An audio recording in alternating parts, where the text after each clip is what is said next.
Ladies and gentlemen, we are gathered here today for the continuation of our town hall meetings. Last Wednesday, we started this initiative, which by all accounts was well received. We addressed the issue of labor, and our political leader announced some immediate pro-worker measures which the NDC administration would implement on assuming office in the next few months. They include payment of pension and gratuity to public servants, establishing a minimum living wage, and bi-monthly payments of salary. This week, we turn our focus to another issue of equal concern: cost of living. This is a problem that plagues many societies, and Grenada is no exception. At this point, I will invite our political leader, Dickon Mitchell, to elaborate a bit more on the plans of the National Democratic Congress. Over to you, political leader.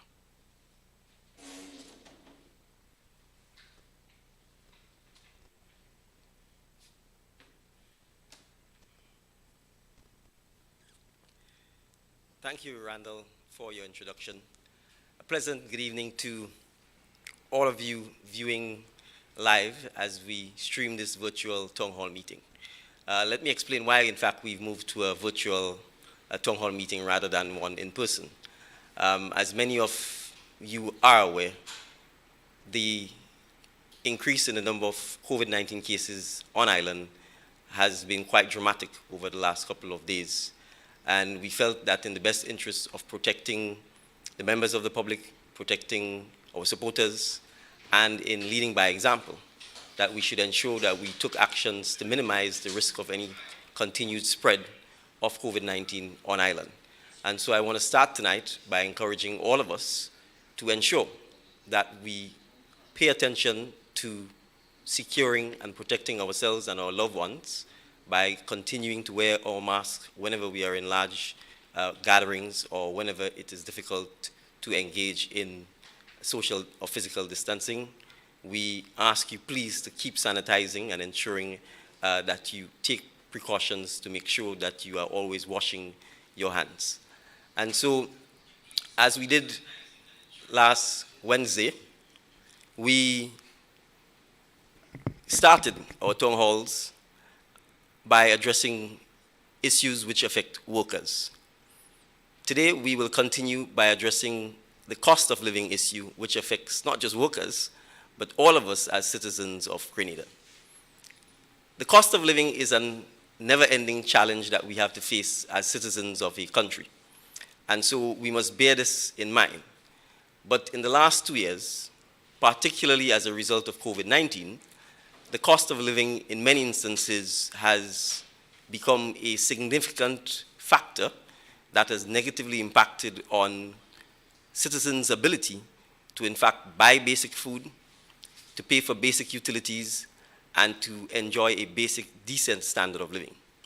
In those circumstances, having listened to our citizens, our workers, our trade unions, the business community, we felt it was important to, in fact, comment at this point in time on some of the immediate measures that an NDC administration would take to ensure that we could help minimize and alleviate the impact of the rising cost of living on all of us as citizens. Now, one of the factors that has led to the dramatic increase in the price of goods in Grenada as a result of COVID-19 is the dramatic increase in freight. Now, freight is essentially the cost of getting the goods to Grenada. But this is not a problem that is unique to Grenada or unique to the Caribbean. It is a problem that has plagued the world as a result of the pandemic and the shortages associated with many goods, shortages associated with containers, etc. So what has happened is that the freight costs has gone up dramatically. Now in Grenada, the government charges customs duties and VAT on freight. It therefore means that since 2019, with the dramatic increase in freight, and because our system is a VAT system, there has been a corresponding significant increase in the revenue that the government has collected on freight. And in turn, that cost is passed on to us as citizens. So the National Democratic Congress is proposing that once we form the government, and we are in fact prepared to say to the government that the government should immediately take steps to cap the cost of freight at pre-2019 COVID pandemic levels, and for the next 12 months to charge the custom duties and the VAT at the port based on 2019 freight levels. So our first proposal to bring immediate remedial relief to us, the citizens, is that there should be a freezing of the rate for freight based on 2019 pre-pandemic levels. We are proposing that that freeze remain in place for a minimum period of 12 months. The experts have indicated that it is anticipated that by 2023, the cost of freight is expected to begin to decline. If that happens, then it allows us over the next 12 months to ensure that our citizens get some relief, that the business community can pass on the freezing of the customs and VAT charges on a 2019 freight rate to the citizens. That's the first measure that we would implement. I'll simply repeat it. A freezing of the freight rates that the government uses to calculate VAT and customs duties at pre-pandemic 2019 measures. We believe this is a measure that the business community will support. We believe it is a measure that the labor unions and trade unions will support. We believe, crucially, it is a measure that our supermarket owners and suppliers of food in particular will support because this measure benefits everyone. And let me say this. The government would not have budgeted pre-pandemic for such a dramatic increase in the cost of freight. And therefore, it has already gotten a significant windfall in revenues from the dramatic increase in freight since the pandemic started in 2022. And all we are therefore asking is for the government to pass on some of that windfall to us, the citizens, to help mitigate the cost of living. So that's our first proposal. Our second proposal pertains to the removal of VAT and expanding the list of items which are zero rated. There are items that many Grenadians use which are basic to their standard of living and which, given the current dramatic cost increase in the cost of living, we think should be zero rated at least for a 12-month period to again help to mitigate the high rise in prices as a result of the pandemic. Now, I will start with this item, the item of cooking oil. When the budget speech was read in November of 2021, the Honorable Minister of Finance indicated that vegetable oil would be zero rated. But as many of us know, the citizens of Grenada don't just use vegetable oil to cook. Soya oil, palm oil are also cooking oil. And many instances, when you walk the shelves of the supermarkets, you would see that these two items are in fact consumed by a significant portion of the population. So we wish to start by saying that it is not just vegetable oil that should be zero rated from VAT for the next 12 months, but that should include soya oil and palm oil. We also ask that the following items be zero rated: soap powder, baby and adult diapers, sanitary napkins, toilet paper, peas and beans, bathing soap, packet rice, smoked herrings, sardines and mackerels, and salted meats like pig snout, salt beef, and pigtail. These basic items are used by all Grenadians, and they are a staple in the case of the food items in many of our diets. We are therefore calling on the government to zero rate those items for VAT.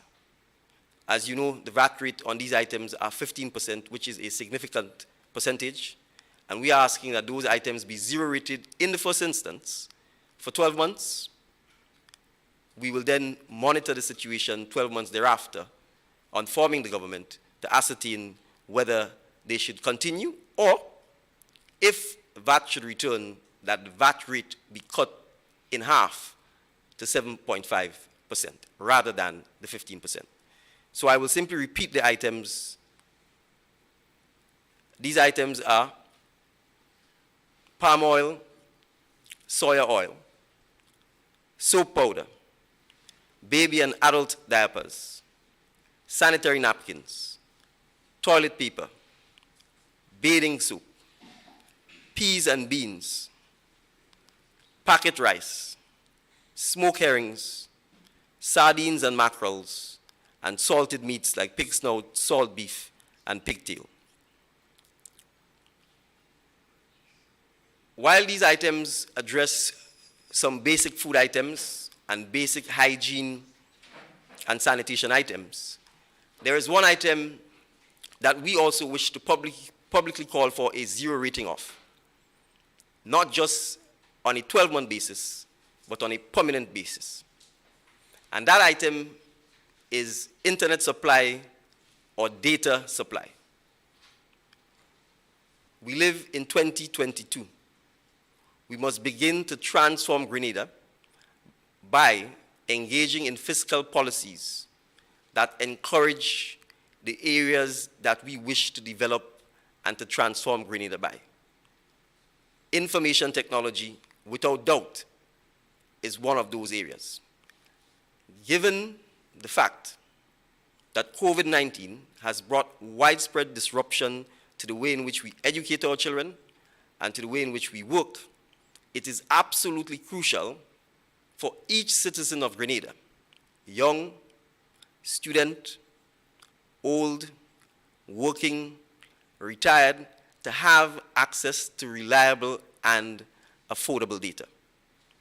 And therefore, removing VAT or zero rating VAT on the provision of data and internet services will go a long way in ensuring that we make the supply of internet service to all our citizens of Grenada cheaper and more affordable.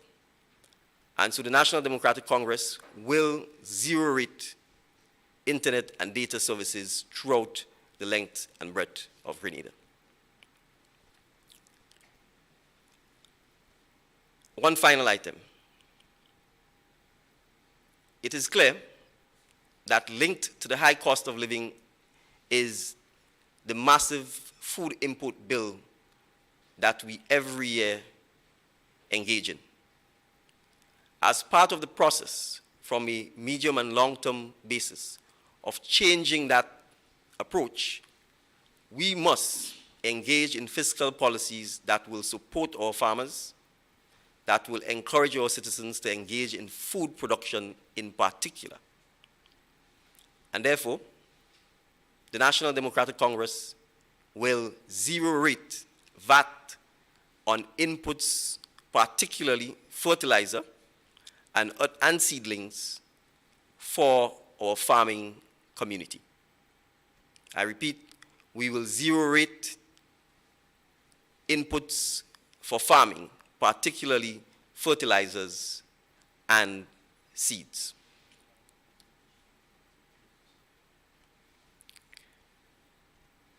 We appreciate that from a long-term perspective, as citizens of Grenada, we must change our consumption habits.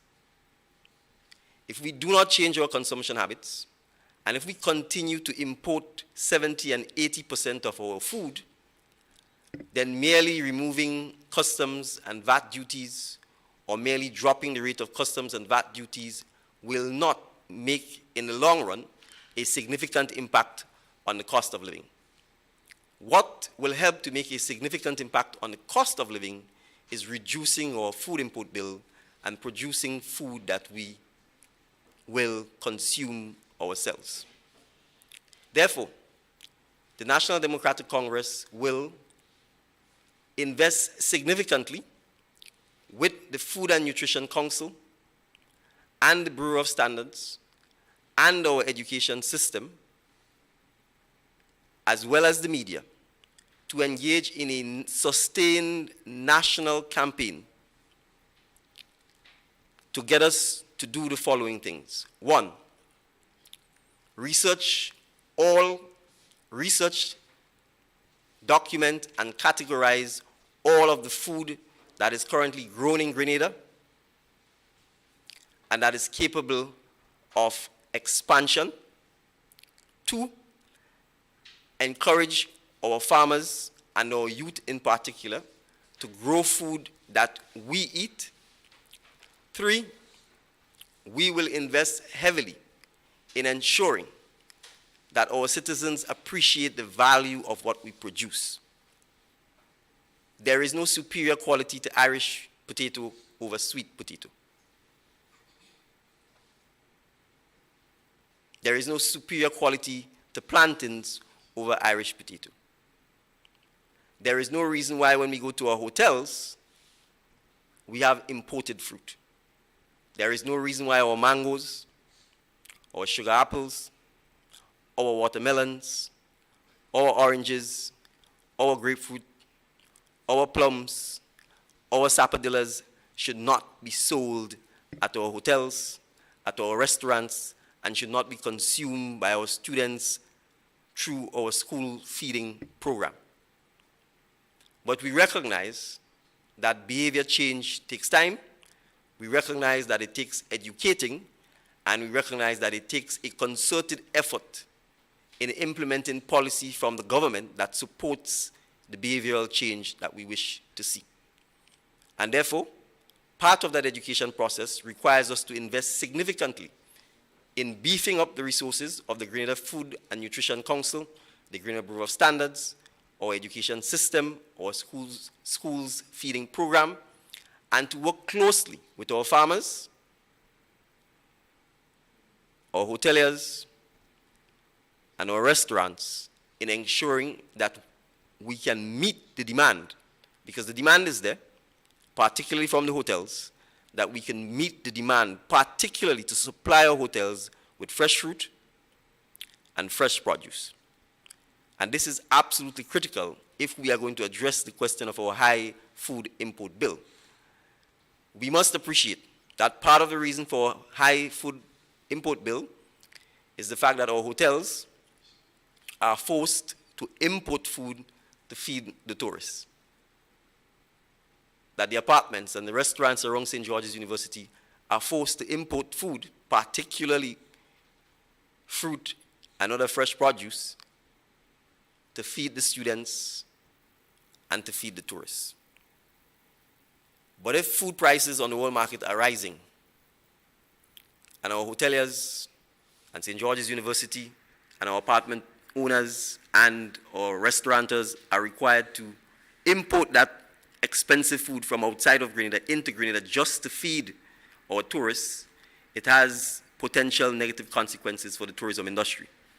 It may make our tourism industry itself uncompetitive because the price of food, the price of drinks, etc., may in fact be too high, and therefore we may become uncompetitive. So there is a direct benefit to our tourism sector, to our farmers, and to us as citizens if we tackle from a national perspective the high cost of living by seeking to reduce our import bill, particularly in areas where it is clear we can do so. And some of those areas, as I've indicated, include fruit supply, fresh produce supply, the supply of eggs, etc. We want to also address this issue.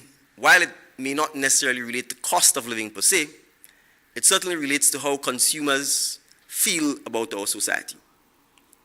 Grenada currently has absolutely no consumer protection legislation in place at all.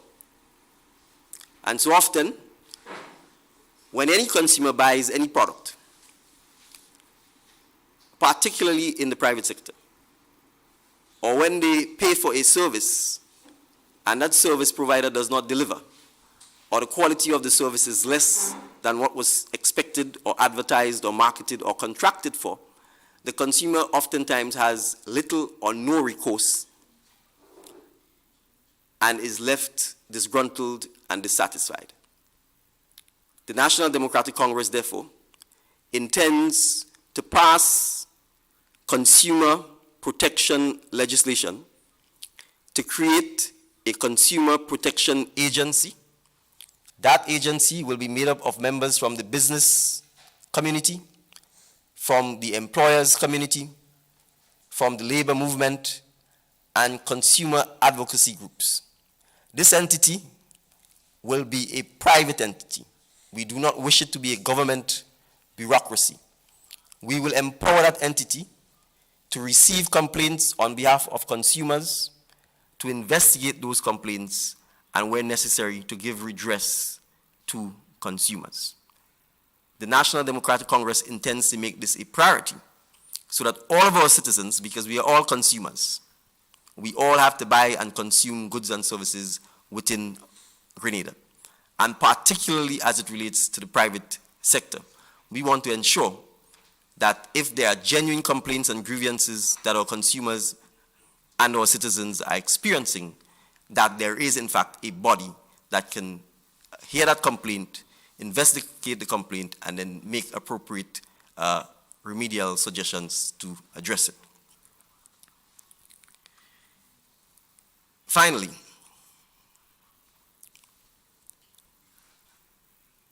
we must appreciate that as a society, we have to produce more. If we do not produce more, we will continue to face the risk of uncontrollable increases in prices because we are importing almost everything we use in Grenada. It therefore means, and the National Democratic Congress will roll this out in the coming weeks, that our productive sectors, agriculture, fishing,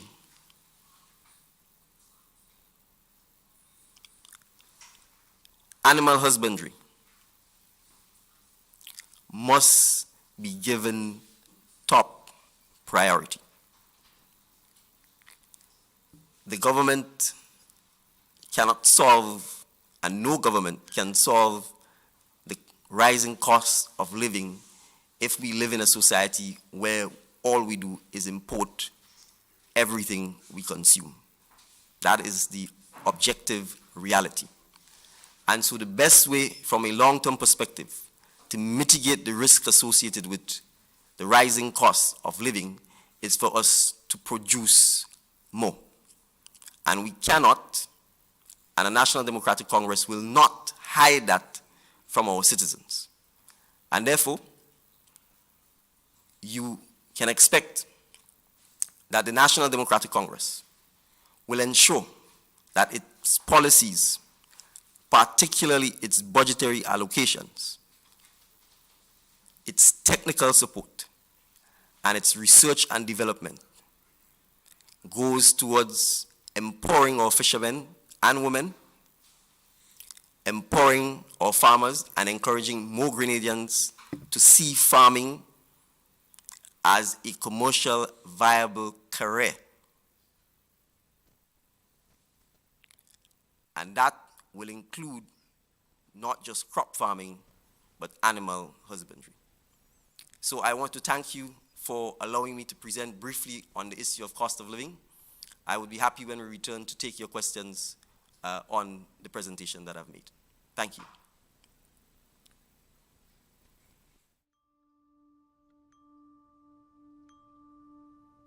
In due time, the polls will open, and democracy will call on us to make a choice. A choice between prosperity and false promises. We all desperately crave change and progress, but progress favors the prepared. What does it mean to be prepared? It means to get registered. Voting is your right, but you can only take part in the process if you are registered. Registration is the first individual move you have to take if you want to contribute to the collective effort of national transformation. Registration is how you can ensure your voice is heard. Registration is a step in the right direction to bring benefits to all people. To experience meaningful change. Registration and voting is the only way to actualize our vision. Our vision of more jobs and opportunities. Our vision of better health and a robust agricultural sector. Our vision of prosperity and nation building. The ink we must use to rewrite our destiny. To start a new chapter in our nation's history. Is in the voters' booth. And only the registered. And only the registered. And only the registered have access. Change begins with registration. Get registered today. To get registered, visit your parliamentary electoral office in your constituency. For assistance with registration, call 435-1817 or visit our website at www.bringthevote.com.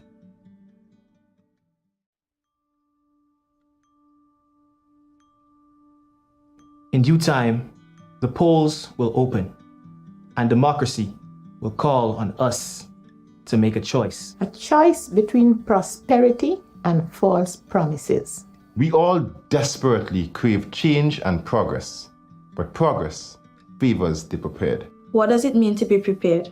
It means to get registered. Voting is your right, but you can only take part in the process if you are registered. Registration is the first individual move you have to take if you want to contribute to the collective effort of national transformation. Registration is how you can ensure your voice is heard. Registration is a step in the right direction to bring benefits to all people.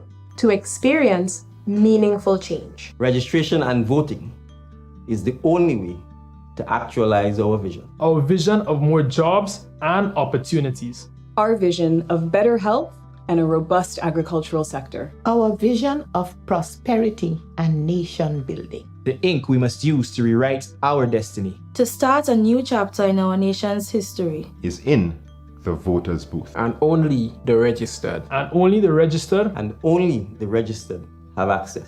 Change begins with registration. Get registered today. To get registered, visit your parliamentary electoral office in your constituency. For assistance with registration, call 435-1817 or visit our website at www.bringthevote.com.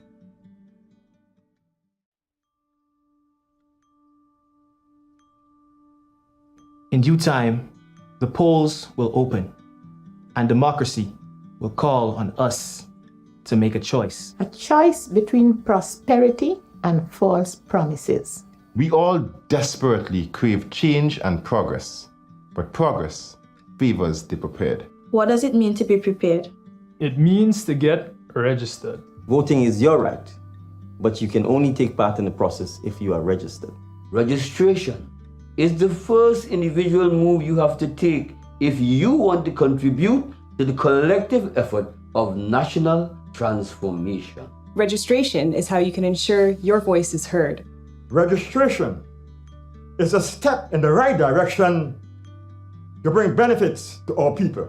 To experience meaningful change. Registration and voting is the only way to actualize our vision. Our vision of more jobs and opportunities. Our vision of better health and a robust agricultural sector. Our vision of prosperity and nation building. The ink we must use to rewrite our destiny. To start a new chapter in our nation's history. Is in the voters' booth. And only the registered. And only the registered. And only the registered have access. Change begins with registration. Get registered today. To get registered, visit your parliamentary electoral office in your constituency. For assistance with registration, call 435-1817 or visit our website at www.bringthevote.com.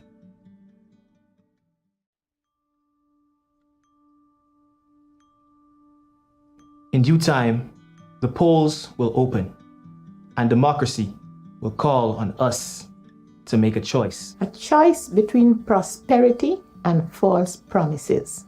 We all desperately crave change and progress, but progress favors the prepared. What does it mean to be prepared?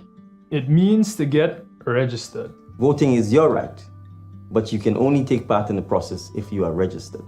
Registration is the first individual move you have to take if you want to contribute to the collective effort of national transformation. Registration is how you can ensure your voice is heard.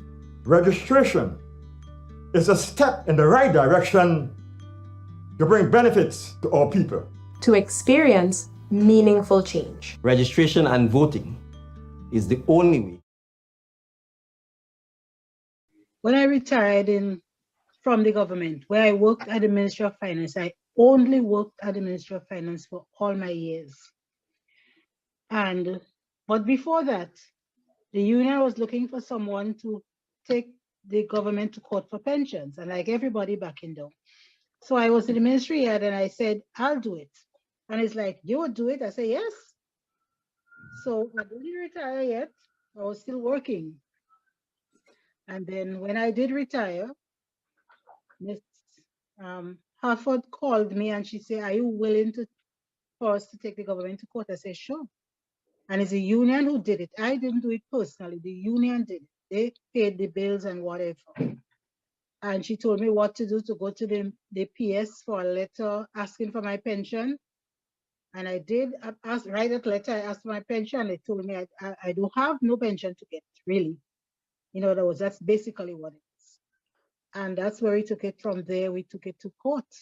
When I retired, thank God, I was still healthy. I got another job immediately. Like I left the job today and I got a job the other day because I had to work. I had a mortgage of $1,610 on my house and no income besides the pittance from NIS. So I had to work and I thank God I got a job. But for persons who didn't have a job, you are retiring into poverty. So I got the pension, but the pension, I have issues with the pension. So I should say, I got part of the pension and I got my gratuity where it made my life a lot better than how it would without the pension. And if I want to delve on the case, we won the case, yes, but the lawyers or whoever, the union, they did not see there was a loophole in that verdict because the government did not appeal it, and they knew why they didn't appeal it because they saw the loophole. The judge ruled that I should pay back NIS all the monies I got from the time I retired from government and NIS paid me. So NIS got $72,000, which should have been my money. The government's supposed to give me $1,100 plus as pension. They join it with NIS. They give me $224.20. That's the pension I'm getting from government. $224.20. And the $800 plus from NIS makes it $1,100. So it's not good. But for persons to retire with no pension, they are retiring into poverty. That's what I have to say, because at that age, you're sick more often, your bills are high, you still have to live after you retire from the job. So, and I had a mortgage, so I know how it is and how it feels. The government say that they paid pension based on the ruling I got after they paid me. They paid some persons. When they were paying the persons, the Ministry of Finance, to be exact, the I can't remember that name, but anyway, the Ministry of Finance, they called me. Mrs. Armstrong, bring your documents. You're supposed to get your pension fixed, right? I brought in all my documents. I heard nothing. I got no money and nobody had the courtesy to say, well, Mr. Armstrong, let me explain this. So nothing. I got no money. But persons would meet me, like prison officers, and say, Lord, Mr. Armstrong, I really wanted to meet you. I'm glad I meet you now. I got my pension thanks to you. I say, are you getting your full pension? Yes, Miss Armstrong, I'm getting my full pension. And I haven't gotten mine yet. So what, me personally, I will be taking the government back to court to fix the pension, because if persons got pension, including a certain minister's wife, got the perfect pension, and I am still in the dog, I would tell them, don't just sit back. Fight for what is yours, because the government know how to pass laws to benefit ministers, and it's the workers who works, because sometimes the minister has to get a speech. Is the worker have to write the speech or type the speech? So we are workers, they are workers. So I would tell them, stand firm for what is rightfully yours. Welcome back, brothers and sisters. I'm sure you all are still liking yourselves, so to speak, after you hear about the smoker and thing, the mackerel, what, you know. PL, wonderful presentation this evening. I'm sure that everybody is anxious to hear how we're going to be, you know, how we're going to be putting teeth in the mouth of all of those lovely ideas that we are espousing.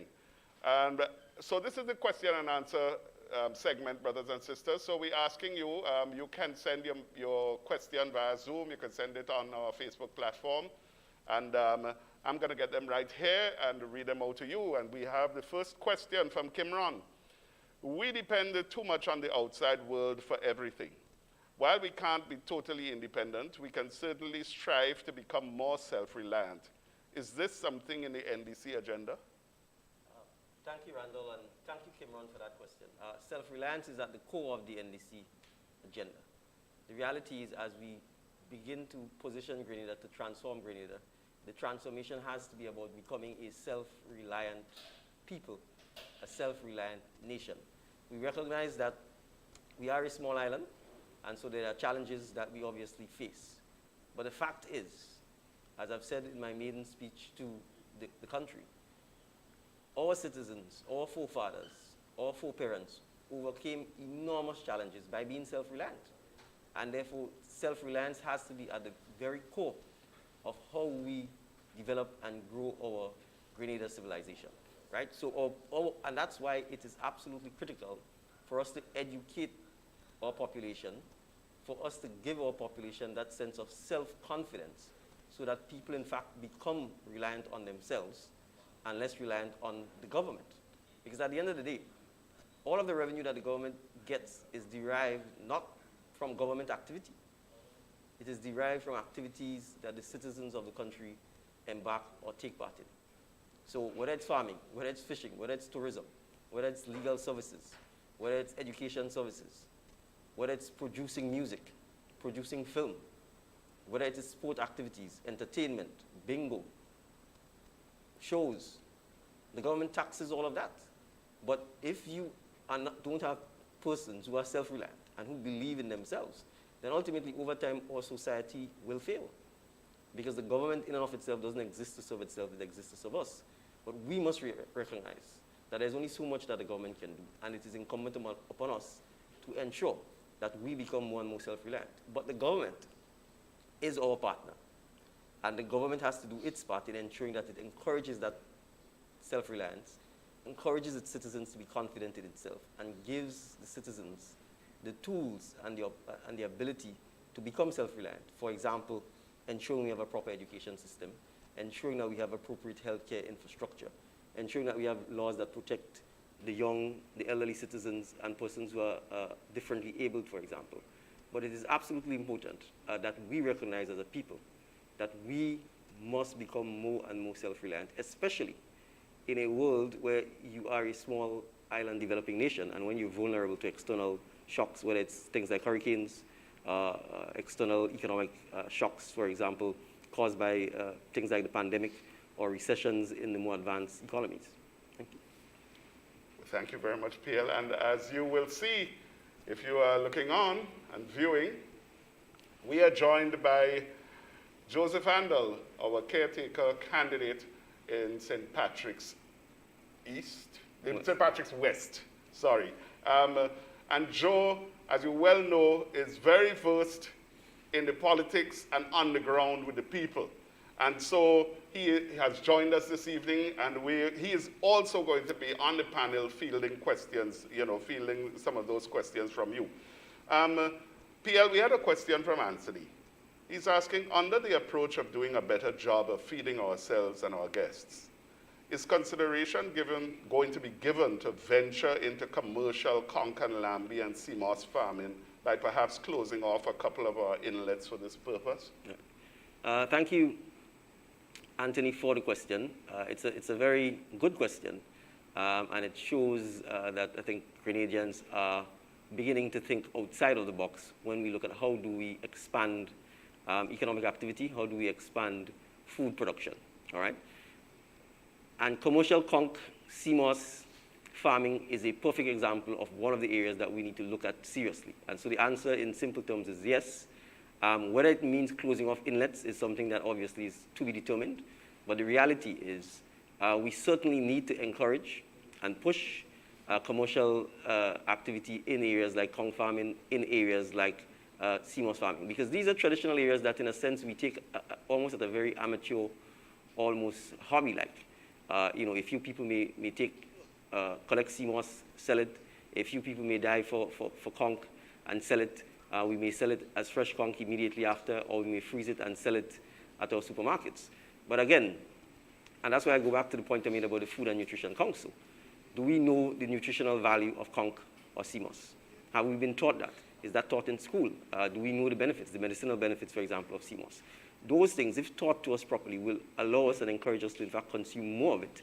And it will allow us, again, to feed ourselves and to reduce on the importation of many of the expensive shellfish that we otherwise import from other places like Scotland and so on.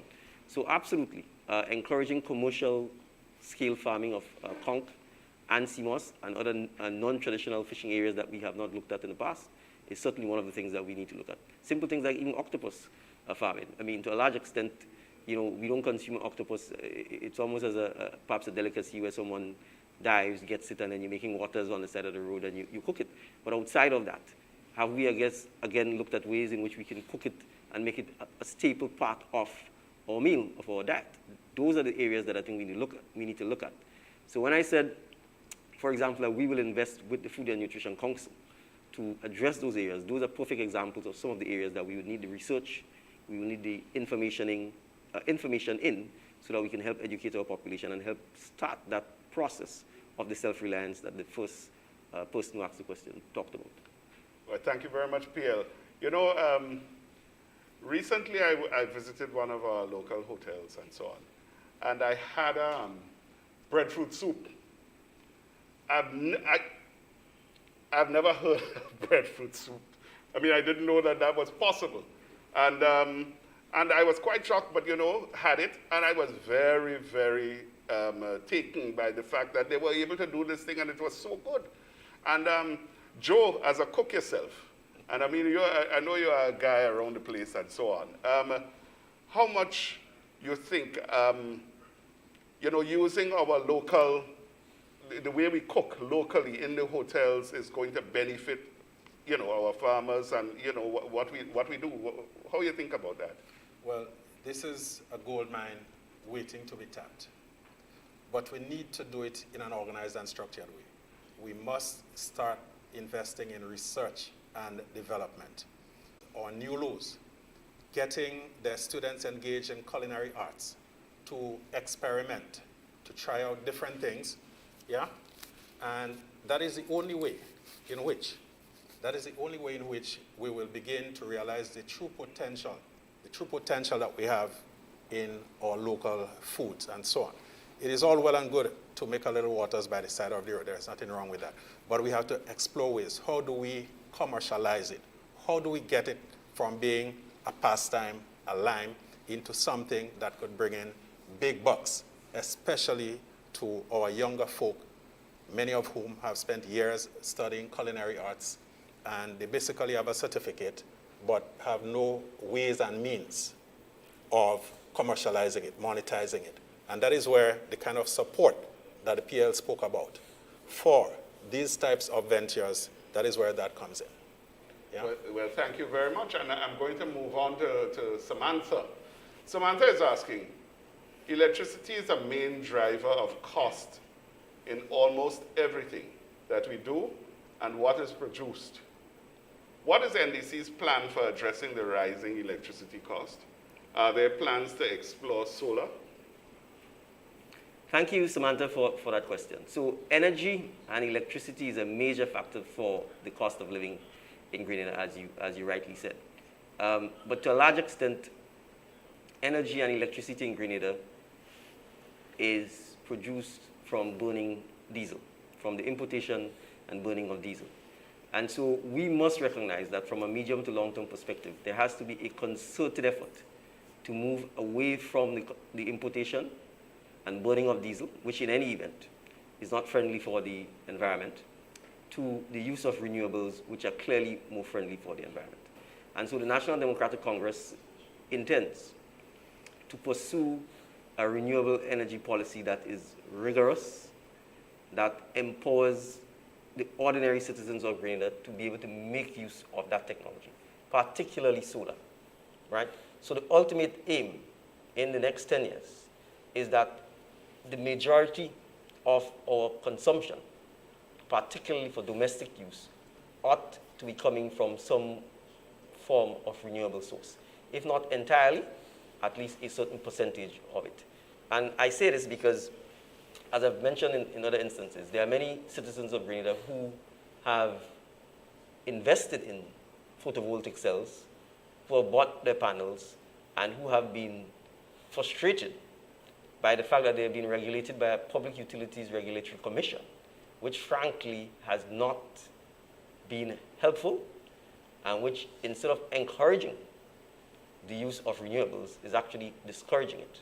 But a lot of the technical people will be able to address some of the technicalities that we have to address in that particular area. But there is no doubt that as a policy of the National Democratic Congress, the drive to renewables will be made, not just for individual consumers, but we also need to move our major power-producing plant and company, Grenada, in the direction of renewables as well.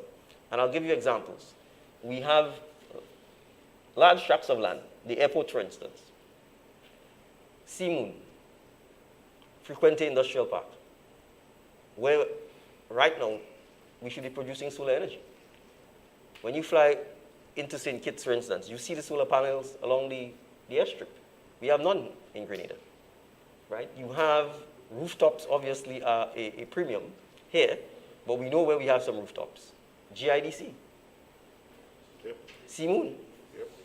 We have no renewables there, right? And it is not just the question of energy, but it's also the question of how we create employment, right? So we need to, again, particularly with our young people, see this as an opportunity to get them to be able to build, assemble solar panels, to be able to maintain them, to be able to install them, and to create the kind of employment that we want using a renewable energy source that thankfully the good God has blessed us with.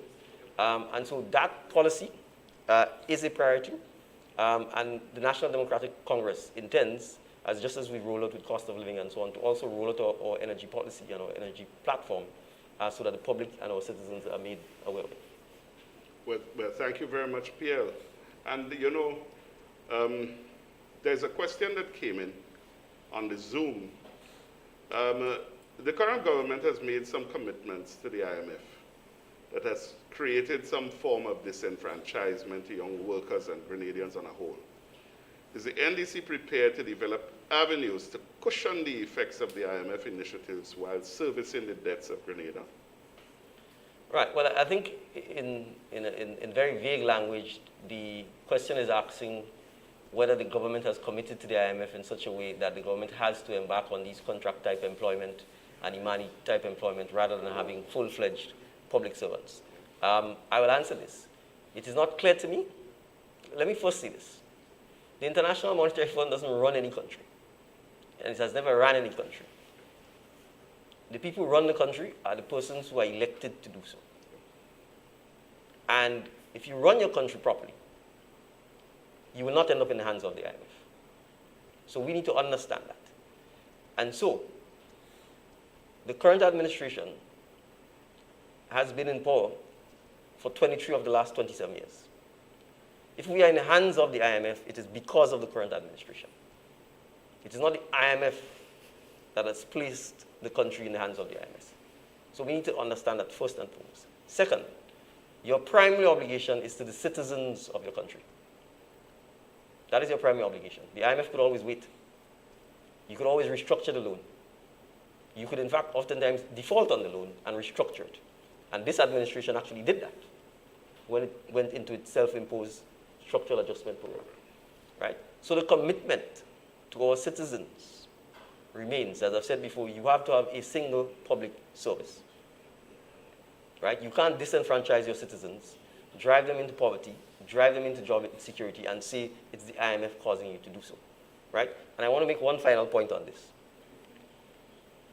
All of the taxes which were instituted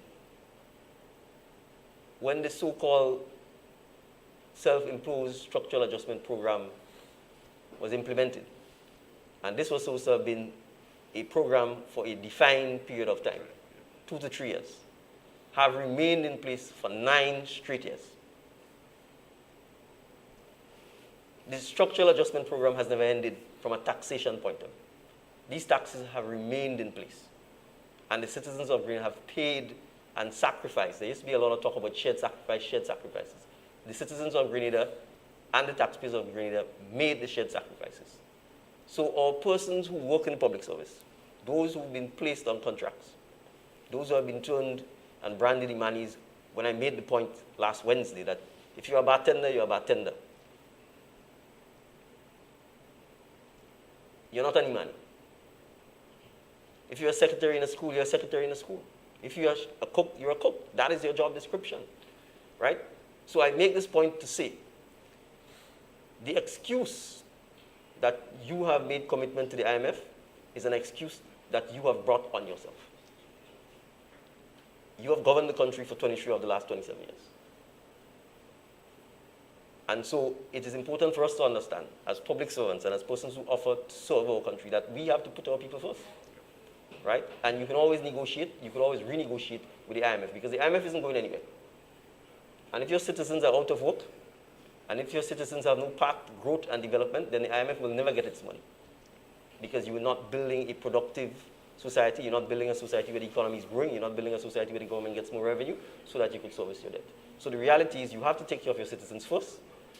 You have to give them the job security. You have to give them a path to growth and development. You have to make sure that your economy can grow. And once you do that, then the debts will be paid. The commitments to the IMF will be met. Well, you see, people are being, what's the word, told all kinds of things. So now we're not ready for prime time. You understand? We it's pie in the sky. It's not pie in the sky. It's about political will, brothers and sisters. If we want something to happen and we have the will to do it, we as who form the government will do what is necessary to be able to bring about the change that you want to see. The NDC is concerned about our people, and I mean, Joe, here is where I want you to come in, because those measures that the PL has outlined in his speech tonight about how you think those measures are going to impact the little man. Listen, if you want to transform a country, you have to free up your people. You have to free up your people. What do we mean by that? You have to start creating avenues for people to be able to use their talent for their own personal benefit and ultimately for the benefit of the society. No country has ever moved forward with its people being in a state of dependency. And while we recognize that as a society, we have an obligation to take care of those who are unable to do so, the indigent, the elderly, those who are by themselves, who are disabled, and so on, if we continue to foster this mindset that we have a sort of utopian communist thing where it is the government that has to provide everything, what you will find happening is that your people begin ultimately to lose the will and the desire to do for themselves. So a supporting hand for those in need, clearly we are committed to that. But in order to move our country to the next stage, we have to free up our people by, first of all, providing them with a world-class education. We have to start building local institutions and building confidence in ourselves and in our abilities. And what we are proposing is nothing, there is nothing pie in the sky about it. These are simple, common sense measures that any government that is interested in genuine development of its people will implement. Take the question of agriculture, for example. We keep talking about we need to feed ourselves. But how can we guarantee that we'll be able to feed ourselves if every time you need to plant, you have to go back to the seed store and buy the GM seeds, which are not open pollinated. So while they may increase yield in the short term, we must look at the question of starting our own national seed bank, using our indigenous traditional seeds and planting material. And we must have them in an area in a way that we can regenerate them and provide planting stock for our farmers. We have to marry agriculture with other areas. We look at the high incidence of diabetes, hypertension, and other chronic lifestyle diseases. If we do not produce the type of food that would make our people healthy, if we do not link that with physical education, physical culture from an early age, then we are setting ourselves up for failure and for self-destruction. So the NDC is not about pie in the sky. The NDC is about simple, workable things. What we need in Grenada is a government with the will to provide people with the avenues, with the opportunities to lift themselves, and not simply one that looks at the people as voters to be manipulated. Yeah? So we are proposing that we have to become self-reliant. We have to start transforming our mindset, our mentality, so that we can give Grenada a chance to develop its potential. Yeah? Thank you very much, Joe. Yes? Yeah, Randall, I want to comment on the question you asked Joe. This is prime time. Yep. It's 9 p.m. We've been on since 8. We say to the nation what our policies are, and we are prepared to sit and take your questions and answer. This is what prime time is. You can hide in Parliament, and you can hide in front of a hand-picked media and not subject yourself to the real hard questions. And it's easy to describe things like pie in the sky because the average Grenadian is not eating pie. The average Grenadian is eating the smoke herring, the pig snout, the pigtail, the mackerel, the saltfish, and the average Grenadian is using the palm oil and the soy oil to cook. That's the reality. And our proposals are about addressing those basic issues. And if you're working for $700, you will not get no pie. Because at $700, you can't buy the macaroni, and you can't buy the Irish potato to make the shepherd's pie and the macaroni pie. What you may be able to buy, is the pig snout. And that's why we're asking for the VAT to come off, or the salt beef. That is why we're asking for the VAT to come off. So let us as citizens understand the reality of what we're facing here. I saw a long-serving trade unionist talking about the wages of Grenadians and the fact that thousands of Grenadians, which we know is the truth, work for $1,000 or less. The reality is, if we do not, as a goal and as a country, aim higher, set our goals higher, then how would we ever achieve or accomplish anything? Do you think that when Sir Eric Matthew Gary said he was going to bring a world-class medical school to Grandance that people didn't think it was pie in the sky? Do you think when Maurice Bishop said we were going to build an international airport in the swamp and cut the hills down and backfill and build the runway and build an airport, you don't think there were naysayers who was going to say, this is pie in the sky? Well, look at what the pie in the sky has done for Grandance and True Blue and the economy in the South.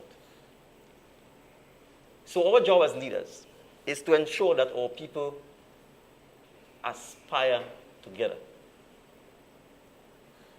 Just before coming here, I was looking at a Grenadian who incidentally came from the constituency of St. George Northwest, who's now gotten her PhD from Northwestern University in the United States.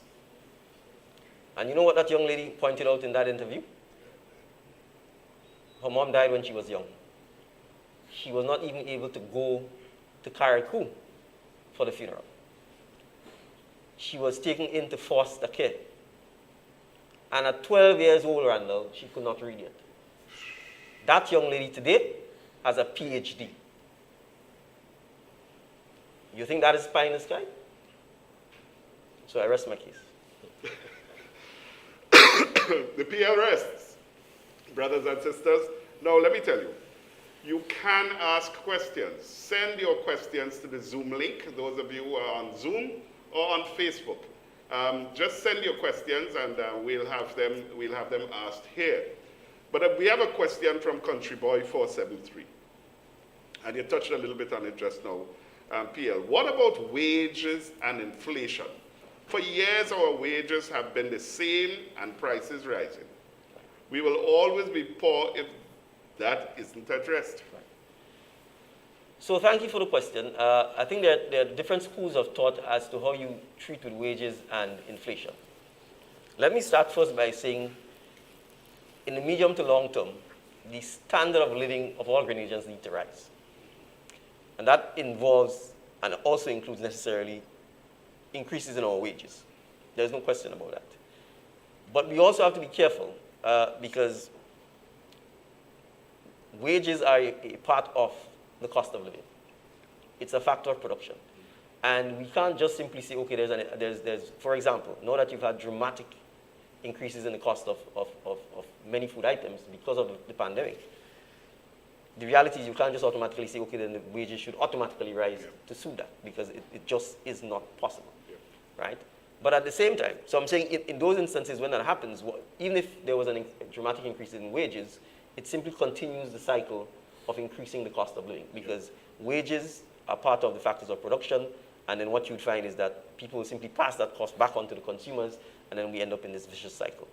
Having said that, we indicated last Wednesday that the NDC government intends to review and implement a national minimum wage across all sectors. We recognize that there has been stagnation in many aspects in terms of our wages, for, in some instances, several years, if not decades, across all sectors.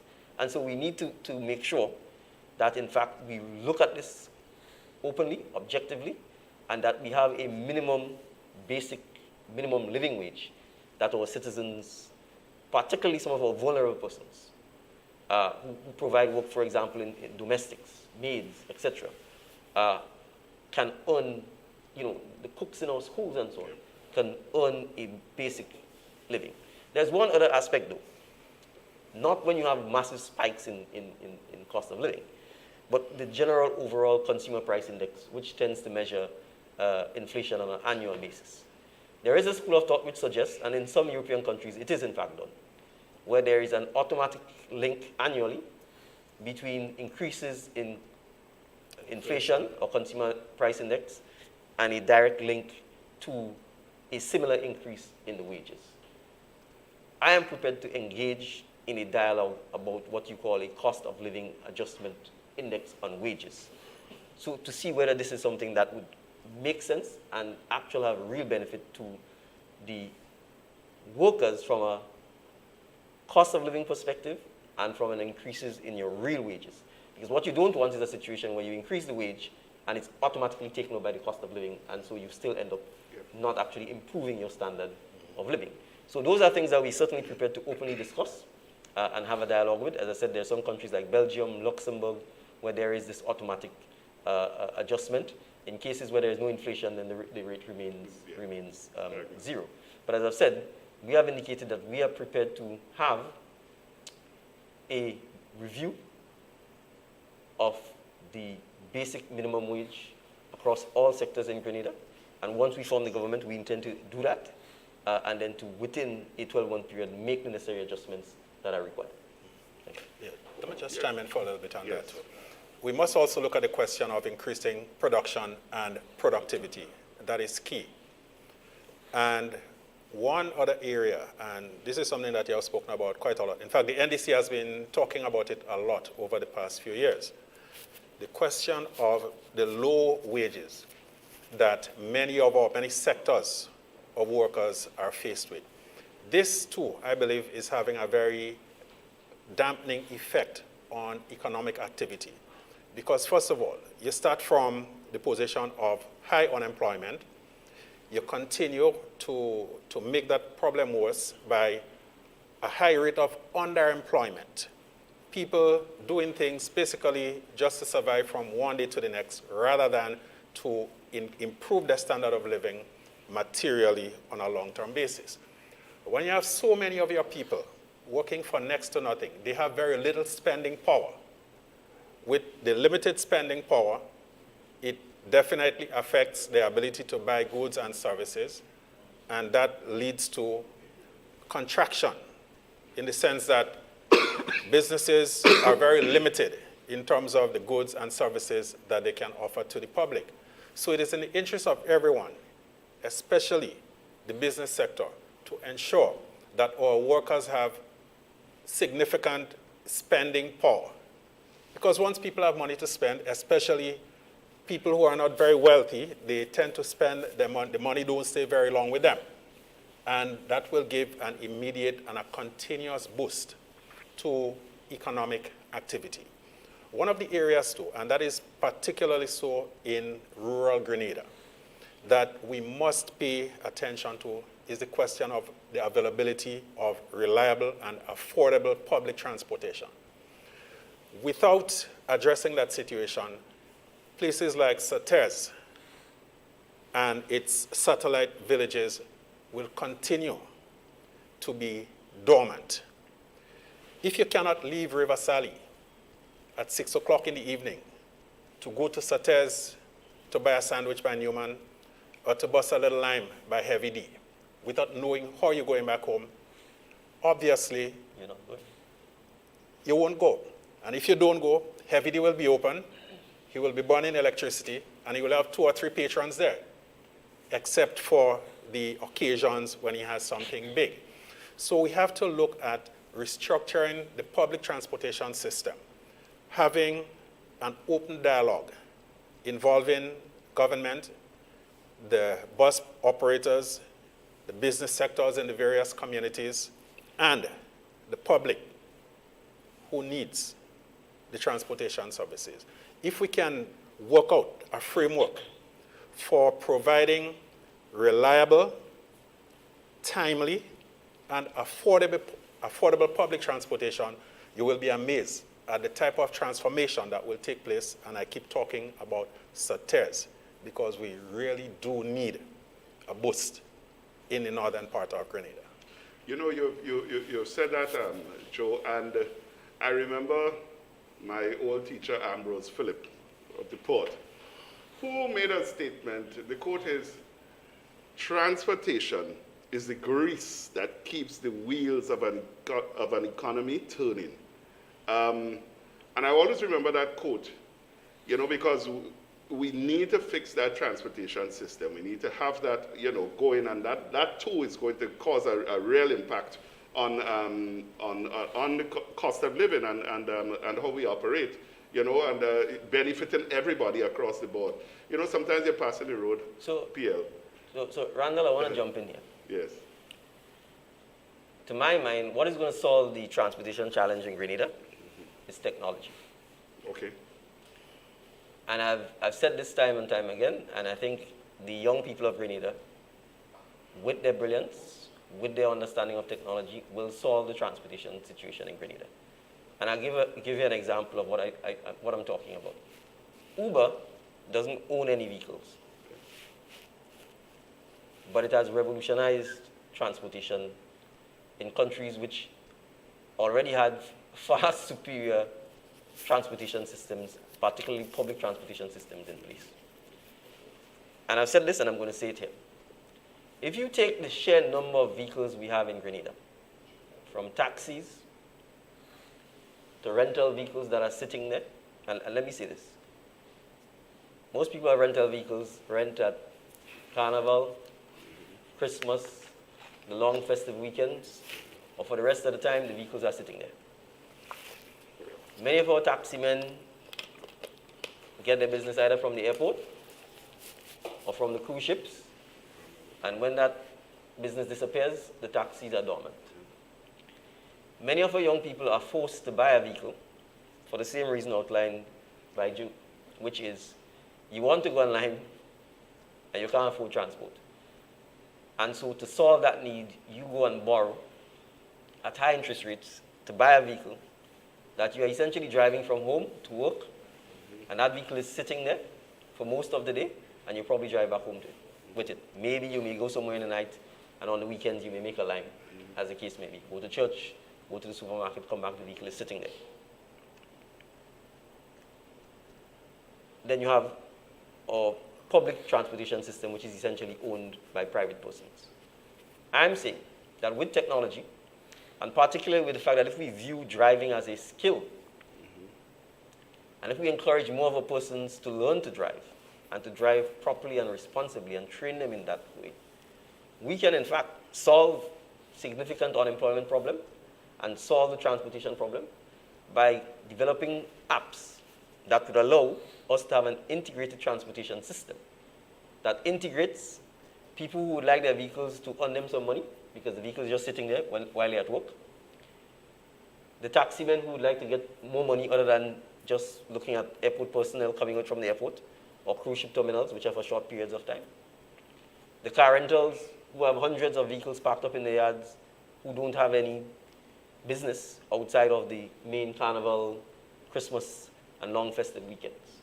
So if we train a cadre of drivers, and I'm satisfied that we have the brains in Grenada to develop the apps, we should be able to put all of these vehicles on the road that allows a Grenadian to have access to public transportation, because all of this will become part of our public transportation network, in 5 to 10 minutes, in a scheduled and predictable and safe manner, 24 hours a day. If we did that, we would absolutely transform and revolutionize the transportation system without having to add another vehicle on the road in Grenada.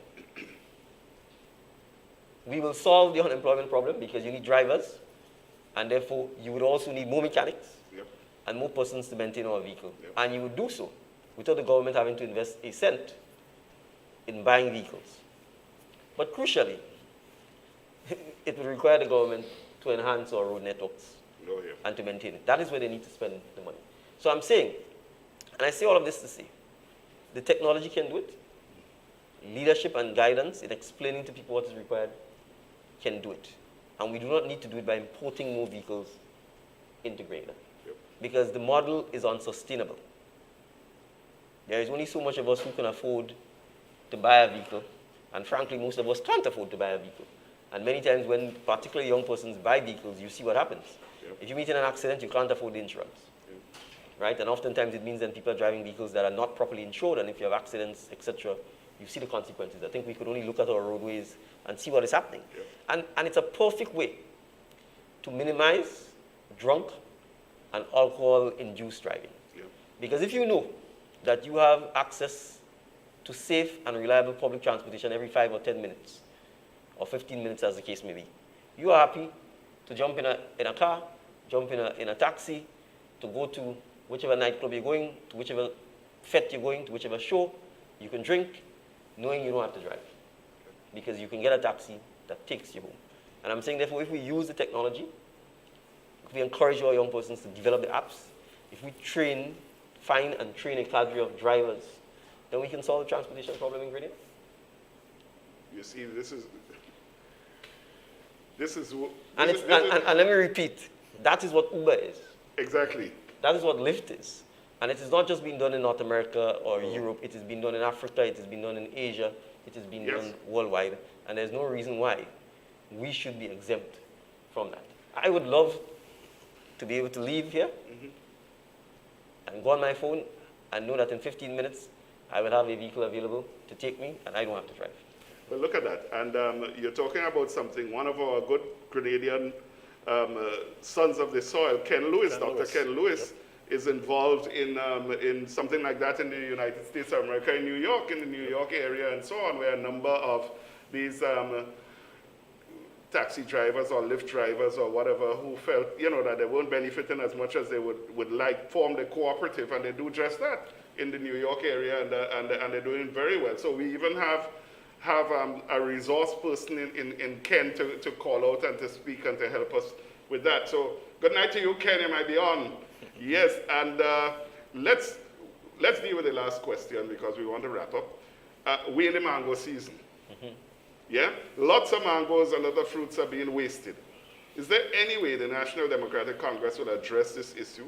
I miss having our agro-industry, mango, nectar, golden apple, etc., instead of importing sodas from overseas. Well, it's a one-liner, yes. Yes. We have said repeatedly that we need to bring back our agro-processing. We have plants like Windfresh in St. David's, which is closed. We had the old Hampstead plant, which used to make ice cream and so on from local produce. I think wherever you go through the length and breadth of Grenada, the complaints are incessant. We have to support, but that's where government policy comes in, because there are Grenadians who have attempted to, for example, make fresh juice and various small light manufacturing and agro-processing, but they have not been given the support, right? They are not being given the kind of concessions and support that a lot of other industries are being given. And so the key thing is not just saying yes, but again, providing the fiscal space to allow it to happen, encouraging it, encouraging the education of our people so that, again, we support and buy from these industries, and using the technology to help us. And I give examples like this all the time. How we pick mangoes must change. Or how do we pick? We don't even pick mangoes. We wait for the mango to fall, or we get somebody to climb the tree and go and see if they can pick 2 bags of mangoes and so on. All of that has to change. As I've said, there are things like hydraulic trucks, there are things like nets. I mean, there are lots of things we can do to ensure that we can pick the mangoes, sort them, and preserve them for use before they all fall and overripe, right? So again, and that's where we have to take, this is not just about nostalgia. We have to do this properly. It has to be done on a commercial scale, and it has to be done in a sustainable manner. So there are things like, for example, we live in a tropical country. We know what our average temperature is. It means we have to have chillers on a scale and on a size that can allow us to chill and keep a lot of our fruit at a certain temperature to ensure that they don't spoil, right? Again, that requires you to use technology like solar panels to give you the kind of energy cost that will allow you to do so. So that is where I'm saying you need to have a systematic approach to those things. We can't just sit and say we should have agro-processing and mangoes, etc., if we are not taking a systematic and business-like approach to it. And that is really what has happened. The other thing we need to recognize is, and I'm going to ask that question, how many people actually grow mangoes on a commercial scale? But I know of one. Right, and that's the point. Cardi? Right, so we need to recognize that for us to be able to do those things, we also have to grow things like mangoes on a commercial scale. We've now begun growing salsa, thankfully, over the last several years on a commercial scale, and we see the benefits of it. So that is what we need to recognize, that we have to grow a lot of the non-traditional fruit in particular that we just kind of took for granted. Golden apples. As I said at the start of this, there is really no excuse for us not having fresh fruit being served through the length and breadth of Grenada, in all our restaurants, in all our supermarkets, in our homes, and in our schools. But it requires us to take a systematic and commercial approach to it. You can't just say, well, I have a mango tree in my yard and this one have a mango tree in my yard and hope that it will happen. It will not happen. But that, again, is where the leadership comes in, That is when, again, you have to say to a nation, this is what we're trying to achieve, get buy-in, and then obviously ensure you put in place the policies and the programs and the technical support to make sure that our citizens can do so. Well, thank you very much, PL. And, well, you know, as we say in local parlance, this is the last question, okay? This is the last question. So, this is from Matthew Simon. High rent is a problem. Most salaries can't cover basic rent. Why is rent so high? This is a basic cost of living item. All right, so I know he's asking why rent is so high, but I think I'd like to say that the NDC, recognizing that housing is a basic necessity of our citizens, we have and we will roll out our housing program for Grenada. It will be ambitious, it will be big, and it will be transformative. So stay tuned, and we will, in short order, be rolling out our intended housing program. But I, in fairness to the person who asked the question, I want to say this. Rent is high because what has happened, particularly in the south of the island, is with the expansion of St. George's University, with the expansion of the hotel sector, it has dramatically increased the cost of accommodation in the south, because this is how free market works. If people own property and there's a high demand for it, the price goes up. And with the school expanding, with more and more hotels being built, and with more Grenadians moving from the rural communities down to the south, either because they have to work in the school or because they work in the hotels, and you know what the times are 7 to 3, 3 to 11, oftentimes the cost of transportation is prohibitive to go back up. So many people look for places that are close by or close to where they work in the south, again, pushing the demand. With that comes high prices. And because the school is there, obviously, the prices are quoted in US. What that has done is priced many Grenadians, if not most Grenadians, completely out of many areas in the south. And if you are living in the south, then the quality of the accommodation is, in some instances, very, very, very basic, to put it mildly. So to solve that problem, we have to have zoning laws. As a nation, we have to recognize that housing our people is a priority. And we must therefore ensure that we are able to, from a medium and long-term perspective, put in place legislation that guarantees and ensures that our citizens will have the ability to either buy land or buy houses with land. And so when I say stay tuned for our housing plan, that it will be big, it will be ambitious, and it will be transformative, that is precisely because we recognize that reality. And I'll leave you with this example. A Barbadian lawyer who was very successful, senior partner in a firm, around 2000 said to me, Dickon, despite all my success,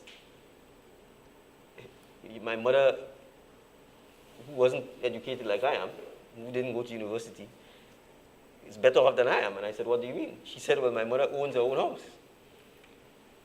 And I'm living in my mother's house still.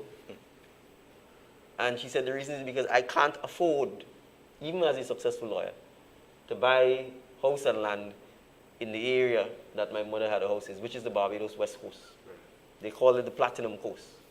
And to a large extent, because of the impact of tourism and sometimes no planning by your local entity, you literally price your citizens out of the choicest areas of your country to live in. And that has partly happened in the south. Now, whether the south is the choicest area to live in is debatable. But the point is, for work purposes in particular, it may very well be, but you've priced average Grenadians completely out of that area. That also has psychological impacts on its citizens, because you start thinking you're a second-class citizen in your own country. And so solving the housing challenge, ensuring that we create Grenadian communities with Grenadian housing, not apartments, Grenadian housing where you have a front yard, where you have a backyard, where you have a plot of land that you can use, and where over time you can improve your house, improve your home, and add equity to it, and be able to pass it on to other generation of Grenadians, is what we are talking about. And there are examples of it in the past which was done, and that is what the National Democratic Congress intends to lay out in our housing plan. Well, thank you very much. I see somebody, so you all hear me coughing, and you all now feel I'm going to give the PL COVID. Well, no, I don't have COVID. I've tested, I'm negative. I'm not giving the PL any COVID. And the PL is masked up. And the PL is masked up, and Joe is masked up. So, folks, we want to say thank you very much for being with us tonight. You have been, you give us encouragement all the time to do this, to come back to you. And as we say, this is prime time, and we give you an opportunity to come and to speak with us, to send out your ideas, to tell us what you like, what you don't like, all that kind of thing. That's not happening on the other side. But this is what we do. We have come, we have put our ideas out, and we are going to have that debate going backward and forward. And I know that there's a lot that is going to be said during the week about what it is you have. And so, folks, I want you all to tune in. We have Heartbeat Radio, Yes, Heartbeat Radio 90.1 FM, the voice of the National Democratic Congress. And right now, we are on from 6 a.m. to 8 a.m. on mornings. We have 2 hours, and we're going to be expanding that as we go along. So look out for Heartbeat Radio, and we want you all to tune in. You could also tune in on Spice Capital, where it's hosted. So look for us online, and listen out. Of course, this whole thing tonight is going to be repeated tomorrow morning, so you're gonna hear it there on 90.1 FM. So without further ado, I want to say again, thank you to all of you who have been viewing, who have been participating. Thank you, PL, for your presentation this evening. Thank you, Joseph, for coming and supporting our PL this evening.